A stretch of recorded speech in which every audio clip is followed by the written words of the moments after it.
আসসালামু আলাইকুম দর্শক, নতুন ফার্মে কিছু কাজে আপডেট দিচ্ছি। কেউ যদি আউটডোর ফার্ম করেন তো যেখানে রোদের যে বিষয়টা আছে, এই যে দেখেন শেড নেট, হ্যাঁ এটা এই সাইড দেখে এই যে গ্রিন শেড নেট, আমি যদিও এই নেটটা দিয়েছি প্লাস এইটাও দিচ্ছি এই জন্য যে মানে ডিফারেন্স যে এইটা সরে গেলে যে কী পরিমাণ রোদ আসে, আর এটা দেওয়ার পর যে দেখেন পুরো ছায়া হয়ে গেছে।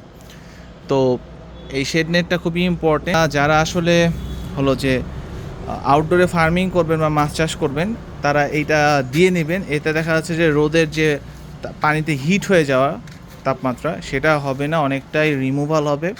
প্লাস যেটা হবে যে আপনার অনেকটা বৃষ্টিও আটকায়। একটু দেখেন একদম ছোট ছোট মানে আস্তে বৃষ্টি হইলেও খুব সমস্যা নেই, ইভেন শিশির পর্যন্ত আটকায় ফেলে। এটা অনেক অনেক ঘনরও আছে, পাতলারও আছে, আমি মাঝে এটা নিয়েছি। ভিউয়ার্স, আজকের ভিডিওটা এই পর্যন্তই। কারোর কোনো কিছু থাকলে কমেন্ট করবেন।